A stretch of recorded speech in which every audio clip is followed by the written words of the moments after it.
Donc pas de souci pour la transformer de la dérivée seconde. On reprend le formulaire. Et puis on voit que la dérivée, transformer la dérivée seconde, c'est p carré f de p moins p f de 0 plus moins f prime de 0 plus. Donc p carré f de p moins p f de 0. Donc moins p fois 1. Et moins f prime de 0. Donc moins 0.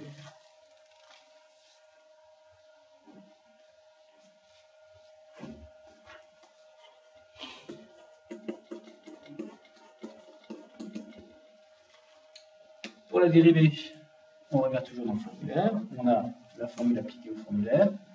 Pf de p moins f de 0 plus.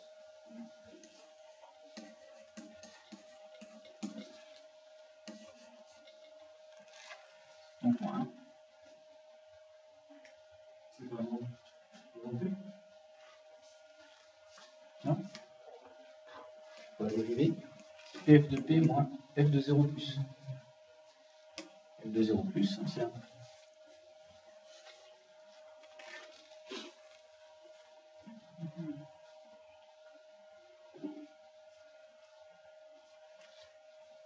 Et donc en utilisant la linéarité de la transformée de Laplace, on peut déterminer la transformée de f seconde de p plus 2f prime de p plus 2f de t.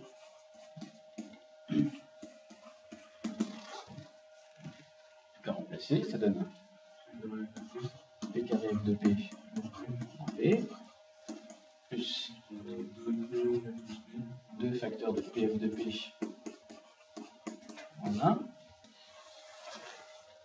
et enfin pour terminer plus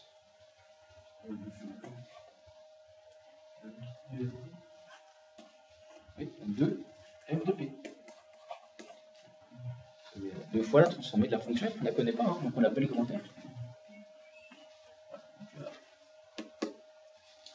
Donc à relier ça un petit peu, on voit qu'on a du grand F de p qu'on peut mettre en facteur. Grand F de p, facteur de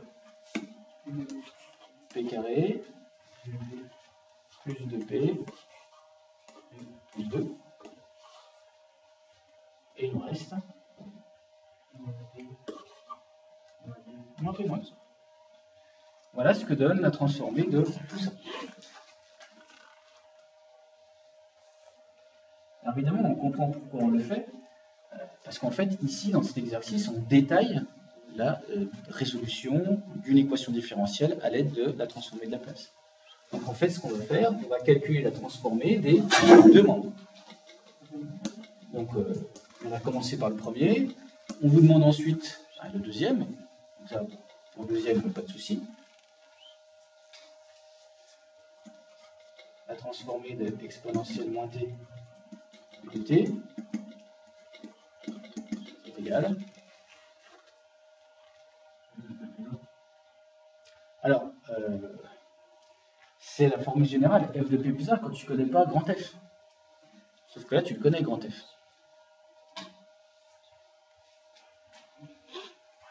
Là, il y a deux manières de faire. Soit on prend directement le formulaire, c'est tout de suite dans le formulaire. Soit on se dit, ah, c'est la fonction échelon qu'on a multipliée par exponentielle moins t. Dans les deux cas, on va arriver. Là, ici, quand même, vous avez ici R exponentielle, la transformée l'exponentielle moins ATU de t. Mais si vous voulez ça, c'est un cas particulier de ça.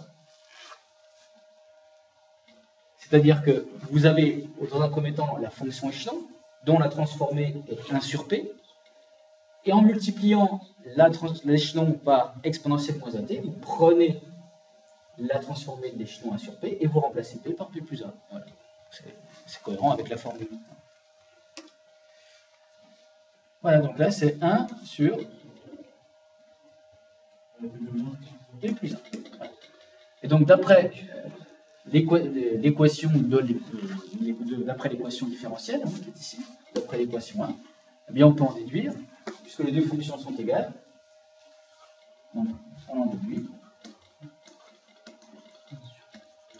que grand F de P facteur de p carré plus 2p plus 2 moins p moins 2 égale 1 sur p plus 1. Voilà. Et c'est à partir de là, parce que notre objectif, en fait, il est de quoi faire? Notre objectif, il est de trouver quelle fonction a été transformée. Et donc, dans un premier temps, grâce à l'équation différentielle, on va pouvoir trouver, non pas f, mais la transformée de f, de manière assez simple. Parce que maintenant, il n'y a plus qu'à isoler grand f de p. Vous allez donc, après moult calculs, trouver une expression de grand f de p, et l'objectif sera l'original, voilà, l'original de grand f. Et là, on va être confronté à un deuxième problème que vous connaissez bien puisqu'on l'a déjà beaucoup abordé avec les transformeurs Z. Il y aura de la transformation d'écriture avec les polygons. Oui.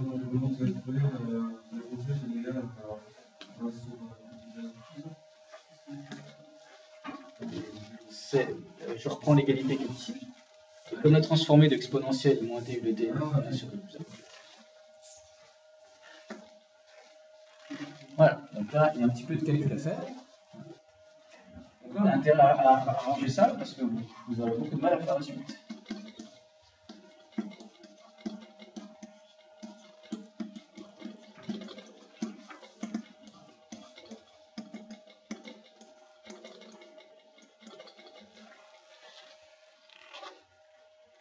Donc, ce que je disais à Julien, si vous voulez pouvoir diviser sereinement par p carré plus 2p plus 2, ici, il ne faut pas laisser ça comme ça, il faut transformer ça en une fraction. Pour transformer ça en une fraction, il n'y a qu'une seule méthode, on va mettre un dénominateur.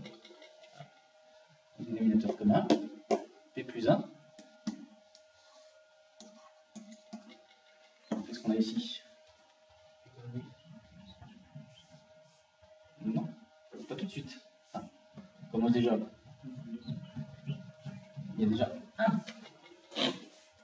C'est le 1 du... Ensuite, effectivement, là c'est p plus 2, facteur de p plus 1. Donc soit vous développez directement, ou vous écrivez p plus 2, facteur de p plus 1. Et ensuite, on développe. P carré, plus 2 plus 1, 3p, plus 2, donc hop, j'ai ajouté le 2 là. Et voilà ce que l'on trouve, non pas pour f de p, puisqu'il nous manque maintenant à diviser.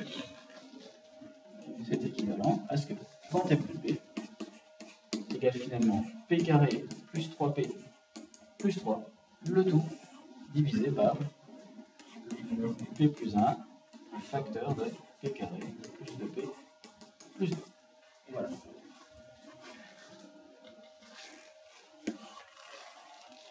C'est-à-dire ne pas écrire f de p égale, parce que vous n'en savez rien. C'est juste ça. On vous propose de montrer que, voilà la question, hein, c'est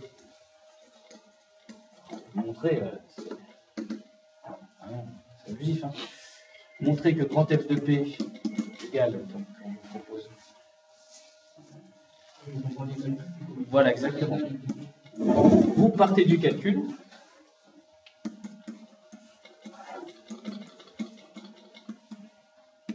Voilà.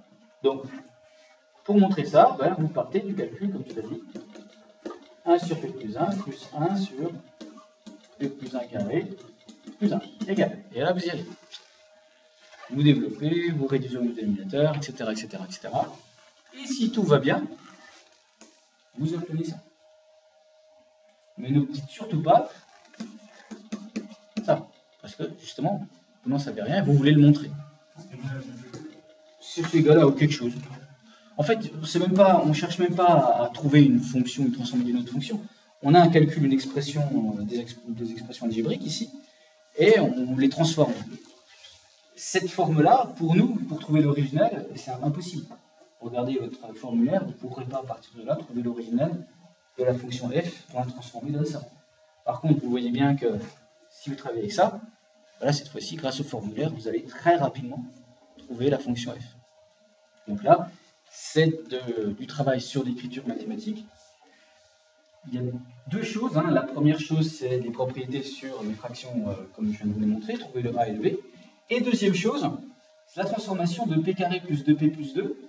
Est-ce que vous savez comment ça s'appelle? Cette transformation, elle porte un nom que vous avez vu quand vous étiez en première. Voilà, exactement. Donc vous avez un polynôme de degré 2. Eh bien, pour s'en sortir avec les transformés de Laplace, pour trouver les originaux, la plupart du temps, il faut extraire la forme canonique.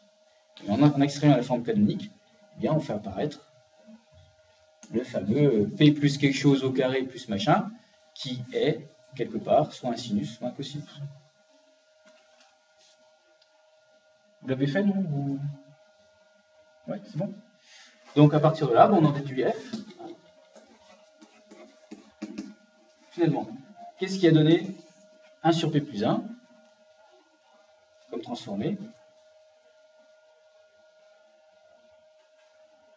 En fait, on l'a fait juste avant. Dans l'autre sens, hein, voilà. On l'a fait dans l'autre sens, c'est exponentielle moins t.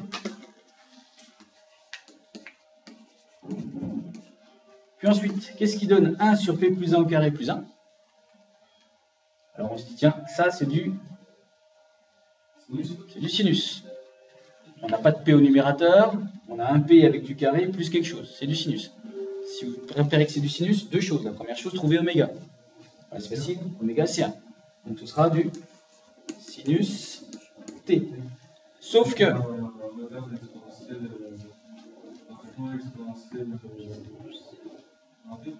Non. Parce que là, tu fais le contraire.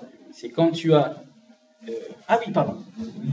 Oui, tu me disais de retard. Oui, donc, ok, voilà. Là, on est d'accord. Donc, il n'y a pas de retard. Hein. C'est effectivement un produit par exponentielle moins t. Oui, le t.